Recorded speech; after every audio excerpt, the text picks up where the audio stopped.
Today we're reviewing Bad Fingers' No Matter What single on 45 from the No Dice album.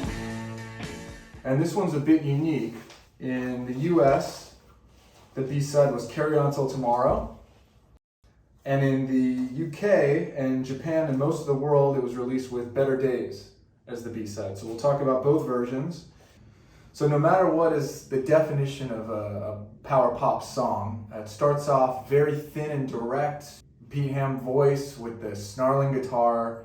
I love the way it's mixed in stereo. You really hear the guitars snarling on both ends in rhythm. The vibrato on Pete Ham's voice, you can almost hear his style and hear his head bobbing. The guitar tone is also just perfect. And that production, which I believe was Mal Evans, it has that Beatlesque sound to it, and the way that the watercolor guitars, that sound was never really used again by them, but it kind of mixes the psychedelia with a really tasteful commercial edge.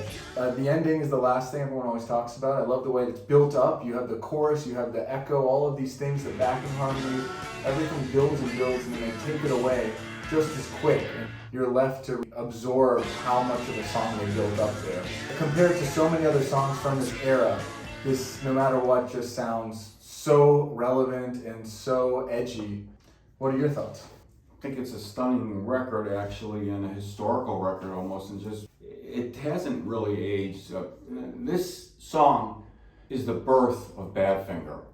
This is the first song Joey Molland played on as they began, I guess, the No Dice sessions. This is it. The Ivies now have morphed into something completely different, and it's a powerful, explosive birth.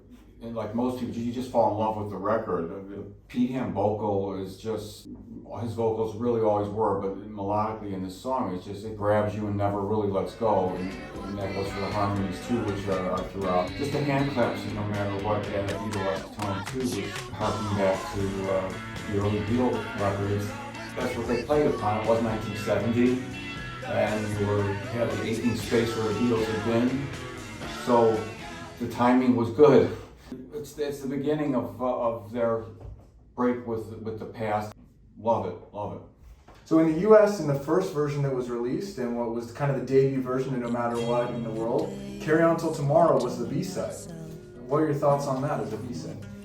Well, Carry On Till Tomorrow is an unusual choice of a B-side only because it's a representative of a slightly earlier era, really the end of the Ivies.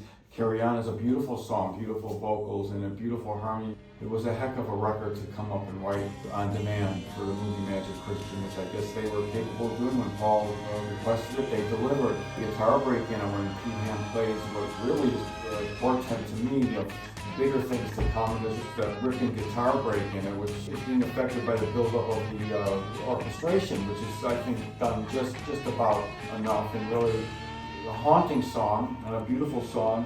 The vocals are pure gold from Tom Evans and Pete Ham. By the time you'd be hearing this on the other side of No Matter What, however, I would say it would almost be like two separate bands close to that, because one is earlier. But I always have loved Carry On Till Tomorrow. Good song. It's very strange on the single version, especially because you're cutting out the first 2 minutes of the song. And I think that build-up from having Tom Evans is almost like in the microphone, how close to the enunciation it is. And so to jump right into this version where it's already been built up and you already have a little percussion, you're skipping kind of the most beautiful foundation of the song. And then all of a sudden you have a ripping solo that almost has the exact same tone of Rock of All Ages. And then it goes up in pitch and repeats later. Almost, there's so much confidence in the riff to just repeat it with different notes. It's very Pete Ham, it's very melodic. On a song that becomes very rocky, it almost has two faces within the same song. I love the song. I don't think it belongs on the No Matter What single. We'll move on to the No Matter What version that was released in the UK and Japan, and I believe in most of Europe, which had Better Days on the B-side. Better Days is really a nice contrast, offering the Joey and Tommy side of the band to balance out with the Pete Ham sincerity.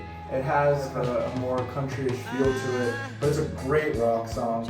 I love, again, the mixing of the song is so great, where you got that beautiful Pete Ham, Welsh-y kind of strange country twin guitar on one speaker. And I love the solo in this song. It feels so vulnerable, the way that you can the timing, just I think a rhythm guitar and the bass are so He's just really on his own, and he pulls it out. But there's a moment there where you're almost watching like an Olympic dive, and he goes seamlessly into the chorus or into the last verse.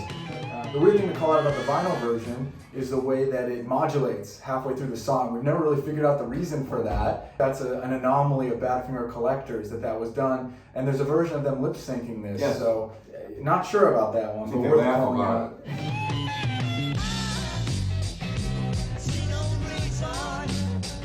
What are your thoughts? Well, this song, I agree with you, the guitar lines that Pete Ham answers the vocal with throughout are so superb, far beyond any general rock group of the day that I ever heard of. I mean, he was at breathing some rarefied air up there. He answers every vocal line throughout the whole song.